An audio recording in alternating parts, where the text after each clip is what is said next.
ಕಾಂಗ್ರೆಸ್ ಅಲ್ಲಿ power centre ಕಿತ್ತಾಟ ಒಂದು ಕಡೆ ಆಗ್ತಾ ಇದ್ರೆ ಬಿಜೆಪಿಯಲ್ಲಿ ಗದ್ದುಗೆ ಉದ್ದಾಟ ಇದೆ. ಆಡಳಿತದ ದಾರಿ ತಪ್ಪಿದಾಗ ಎಚ್ಚರಿಸಬೇಕಾಗಿದ್ದಂಥ ಬಿಜೆಪಿ ಕೂಡ ತನ್ನದೇ ಆದಂಥ ಒಳಬೇಗುದಿಯಲ್ಲೇ ಮುಳುಗಿ ಹೋಗ್ತಾ ಇದೆ. ರವೀಶ್ ಅವರು ನಾವು ನೋಡ್ತಾ ಇದ್ದೀವಿ ಎರಡೂ ಪಕ್ಷಗಳನ್ನು ಕೂಡ, ಒಂದು ಆಡಳಿತ ಪಕ್ಷ ಒಂದೊಂದು ವಿರೋಧ ಪಕ್ಷ, ಎರಡೂ ಕೂಡ ಸರಿದಾರಿಗೆ ಸಾಗಿದ್ರೆ ಮಾತ್ರ ಈ ರಾಜ್ಯಕ್ಕೆ ಏನಾದರೂ ಒಳಿತಾಗುತ್ತೆ ಅಂತ. ಸರ್ಕಾರವನ್ನು ಎಚ್ಚರಿಸಬೇಕಾದಂಥವರು ಸರ್ಕಾರವನ್ನು ಎಚ್ಚರಿಸುವ ಹಂತಕ್ಕೆ ಅವರು ನಿಂತಿಲ್ಲ.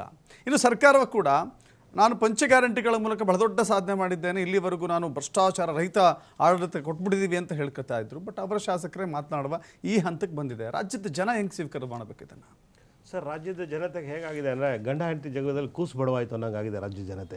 ಒಂದು ಆಡಳಿತ ಪಕ್ಷ ಮತ್ತೊಂದು ವಿರೋಧ ಪಕ್ಷ, ಎರಡೂ ಪಕ್ಷಗಳಲ್ಲಿ ಆಂತರಿಕ ಬಣ ಬಡಿದಾಟ ದಿನೇ ದಿನೇ ದಿನೇ ಜಾಸ್ತಿ ಆಗ್ತಾ ಇದೆ. ಅದರಲ್ಲೂ ಒಬ್ಬೊಬ್ಬರು ಮಂತ್ರಿಗಳು ಒಂದೊಂದು ಸಮಯಕ್ಕೆ ಬಂದಾಗ ಒಂದೊಂದು ಟೈಮಲ್ಲಿ ಒಂದೊಂದು ಸ್ಟೇಟ್ಮೆಂಟ್ ಕೊಡೋದು. ಈಗ ಅದಕ್ಕೆ ಮುಂಚೆ ಜಾತಿ ರಾಜಕಾರಣ ನಡೀತು. SC/ST ಸಮಾವೇಶ ಮಾಡಿದ್ರು ಲಾಸ್ಟ್ ಟೈಮು, ತುಮಕೂರಲ್ಲಿ ಒಂದು ಮಾಡಬೇಕು ಅಂತ ಹೋದ್ರು, ಅದನ್ನು ಸ್ಟಾಪ್ ಮಾಡಿಸಿದ್ರು. ಈಗ 17 ಸೆಪ್ಟೆಂಬರಲ್ಲಿ ಏನು ಒಂದು ಸಂಚಲನ ಮೂಡುತ್ತೆ ಅಥವಾ ಭಾರಿ ಬದಲಾವಣೆ ಆಗುತ್ತೆ ಅಂತ ಬಿಟ್ಟಿದ್ದಾರಲ್ಲ, ಅದು ಎರಡೂ ಪಕ್ಷದಲ್ಲೂ ಅದು ಆಂತರಿಕ ಬಣ ಬಡಿದಾಟ ಜಾಸ್ತಿ ಆಗಿದೆ. ಅದರ ಜೊತೆಗೆ ಏನಾಗಿದೆ, ನಾನು ನಾಯಕತ್ವ ಪಡ್ಕೋಬೇಕು, ನನ್ನ ಪ್ರತಿಷ್ಠೆ ಜಾಸ್ತಿ ಆಗಬೇಕು ಅನ್ನೋ ಕಿತ್ತಾಟದಿಂದ ಇವತ್ತು ಇದಾಗಿದೆ. ಆದರೆ ಎರಡೂ ಪಕ್ಷದವರು ಒಂದೇ ನಡೆದ ಎರಡು ಮುಖಗಳಿದ್ದಂಗೆ. ಹೆಂಗಂದರೆ ಅವ್ರ ಮೇಲೆ ಇವ್ರ ಕೆಸರ ಆಡ್ತಾರೆ, ಇವ್ರ ಮೇಲೆ ಅವ್ರ ಕೆಸರ ಆಡ್ತಾರೆ. ಅವರು ಎರಡೂ ಪಕ್ಷದವರು ಈಗ ಜನಕ್ಕೆ ಏನು ಒಳ್ಳೇದು ಮಾಡ್ತಾಯಿಲ್ಲ, ಅವ್ರವ್ರ ಸ್ವಯಂ ಪ್ರತಿಷ್ಠೆಗೆ ಬಿದ್ದುಬಿಟ್ಟು ಈ ಥರ ಮಾಡ್ತಾ ಇದ್ದಾರೆ. ನಟರಾಜಗೌಡ್ರೆ, ನೀವು PCM ಅಭಿಯಾನ ಮಾಡಿದ್ರಿ, 40% ಅಭಿಯಾನ ಮಾಡಿದ್ರಿ. ನಿಮಗೆ ಅಭಿಯಾನ ಮಾಡಿದ್ರಲ್ಲ, ಒಂದು ವಿರೋಧ ಪಕ್ಷವಾಗಿ ಮಾಡಿದ್ರಿ ನೀವು.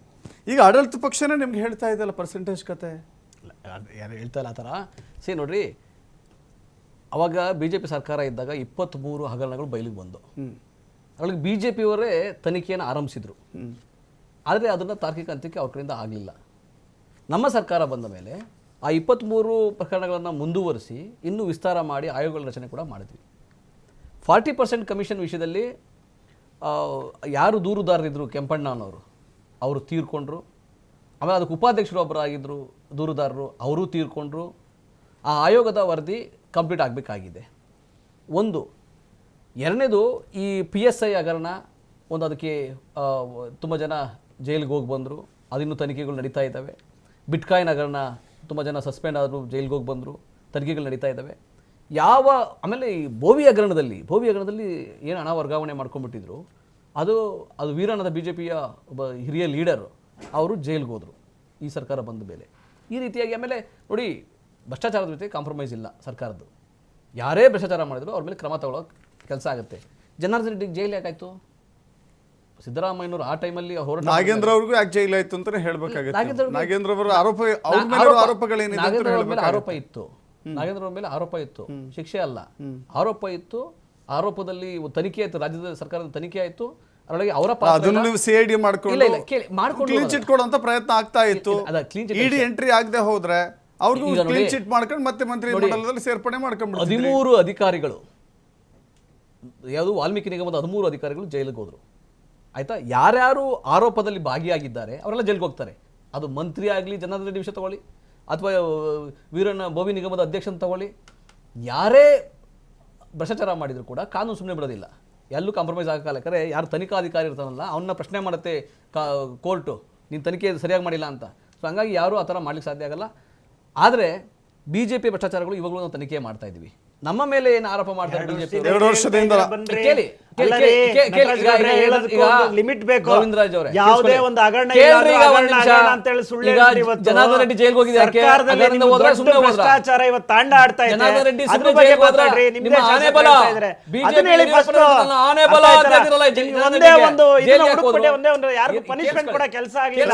2 ವರ್ಷದ ಅಧಿಕಾರ ನೋಡಿ, ಇನ್ನೆಷ್ಟು ವರ್ಷ ಬೇಕು ತನಿಖೆ ಪೂರ್ಣ ಆಗಬೇಕು ಅಂದ್ರೆ? ಇನ್ನೆಷ್ಟು ವರ್ಷ ಬೇಕು? ಕಾನೂನು ಪ್ರಕ್ರಿಯೆಗಳು, ಈ ತರ ಕೇಸ್ಗಳು 10 ವರ್ಷ, 12 ವರ್ಷ, 15 ವರ್ಷ, 20 ವರ್ಷ ನಾವು ನೋಡಿದೀವಿ. ಸರಿ, ಆಯ್ತಾ?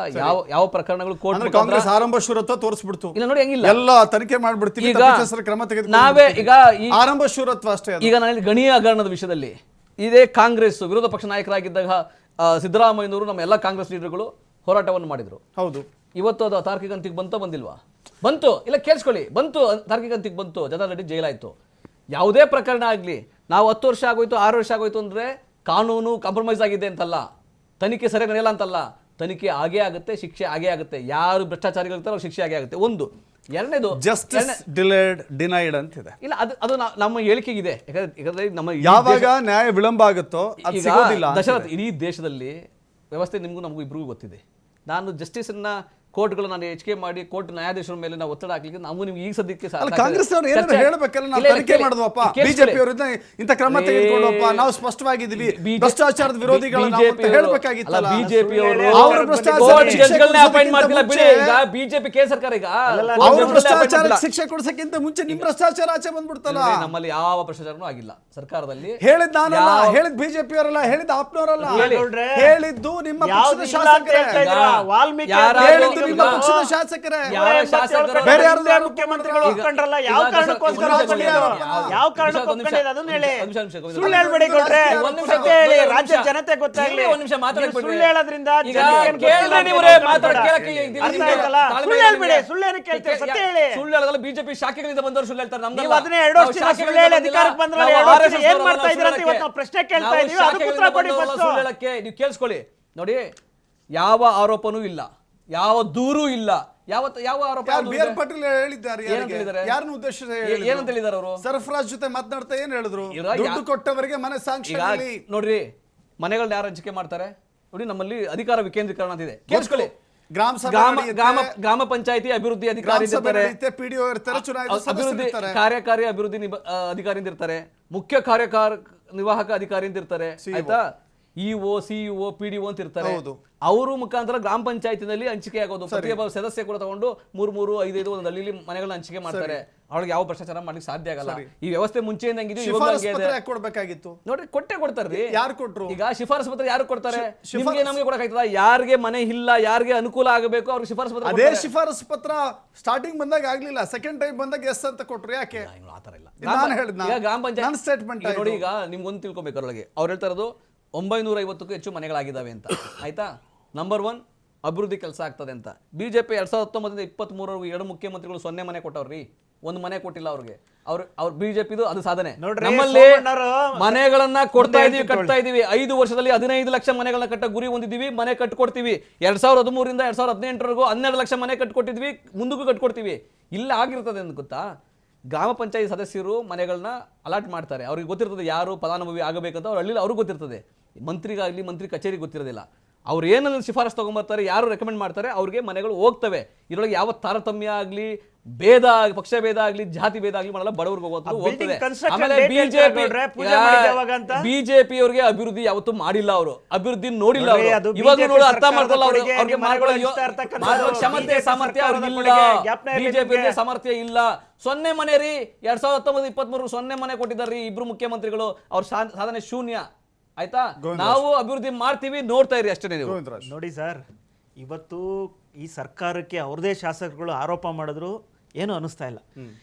ಹಿಂದೆ ನಾವು 40% ಮಾಡಿದ್ರು ಸುಳ್ಳು ಹೇಳ್ಕೊಂಬಂದ್ಬಿಟ್ಟು ಇವಾಗಲೂ ಕೂಡ ಇಷ್ಟೆಲ್ಲ ಹಗರಣಗಳು ನಡೀತಾ ಇದ್ರು ನಾವೇನು ಮಾಡೇ ಇಲ್ಲ ಅಂತ ತೋರಿಸ್ಕೊಳಕ್ಕೆ ಬಿಂಬಿಸ್ಕೊಳಕ್ಕೆ ಹೊಡ್ತಾ ಇದ್ದಾರೆ. ಆದ್ರೆ ಜನಕ್ಕೆ ಗೊತ್ತಾಗ್ತಾ ಇದೆ ಎಷ್ಟು ಹಗರಣ ನಡೀತಾ ಇದೆ. ಯಾಕೆಂದ್ರೆ ಅವರೇ ಹೇಳ್ತಾ ಇದ್ದಾರೆ, ನಿಮ್ಮ ಮಾಧ್ಯಮಗಳ ಮೂಲಕ ನಾವು ಮನೆ ತೊಗೊಬೇಕಂದ್ರೆ 10,000 20,000 30,000 ಕೊಟ್ಟು ಇವತ್ತು ಮನೆ ಪಡೆಯೋ ಸ್ಥಿತಿ ಬರ್ತಾ ಇದೆ.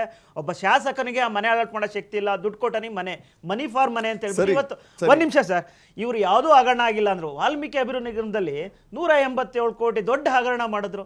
ಮುಖ್ಯಮಂತ್ರಿಗಳು ಕ್ಯಾಬಿನೆಟಲ್ಲಿ ಒಪ್ಕೊಂಡ್ರು.